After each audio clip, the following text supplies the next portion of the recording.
अस्सलाम वालेकुम व्यूवर्स, कैसे हैं आप सब। उम्मीद है आप सब खैरियत से होंगे। आज मैं आपके साथ बहुत ही मज़ेदार और ठंडे ठार लबे शीरी की रेसिपी शेयर करूंगी।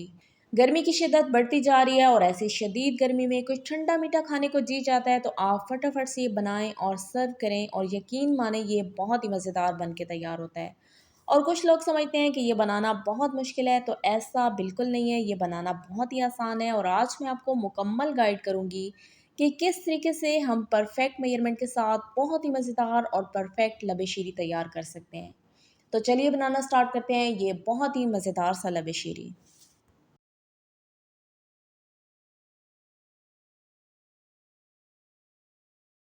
लबे शीरी बनाने के लिए सबसे पहले हमें दूध चाहिए होगा। तो यहाँ पे मैंने 1 लीटर ऑलपर्स दूध लिया है और उसको पैन में शामिल करने के बाद मैंने गर्म होने के लिए रख दिया है। आप चाहें तो आप इसकी जगह घर का खालिस दूध भी ले सकते हैं, लेकिन ऑलपर्स वाला दूध थोड़ा गाढ़ा होता है और इससे बहुत ही मज़ेदार लबे शीरी बन के तैयार होता है, तो इसीलिए मैंने ऑलपर्स का दूध इस्तेमाल किया है। अब जैसे ही दूध में हल्का सा उबाल आना शुरू हो जाएगा तो मैं इसमें चीनी शामिल कर दूंगी। तो यहाँ पे मैंने 200 ग्राम चीनी लिया है, जो कि तकरीबन 3/4 कप चीनी का बनता है।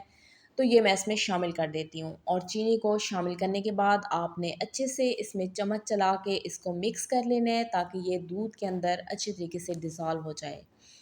और जब चीनी अच्छे से डिज़ोल्व हो जाएगी और दूध में मज़ीद उबाल आना शुरू हो जाएगा, तो आपने फ्लेम को बिल्कुल लो कर देना है। और उसके बाद अब मैं इसमें कस्टर्ड का मिक्सचर शामिल कर देती हूँ।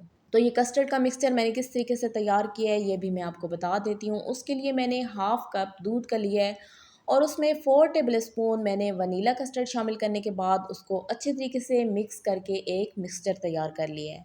अब मैं थोड़ा थोड़ा करके ये मिक्सचर दूध के अंदर शामिल कर देती हूँ और साथ साथ आपने चम्मच इसमें लाजमी चलाते जाना है, ताकि इसके अंदर गुठलियाँ ना बने। क्योंकि अगर आप इसमें एकदम से सारा कस्टर्ड का मिक्सचर शामिल कर देंगे और चम्मच भी नहीं चलाएंगे, तो इसमें एकदम से गुठलियाँ बन जाएंगी। तो बहुत ही एहतियात के साथ आपने थोड़ा थोड़ा कस्टर्ड का मिक्सचर शामिल करते जाना है और साथ साथ आपने इसमें चम्मच भी चलाते जाना है।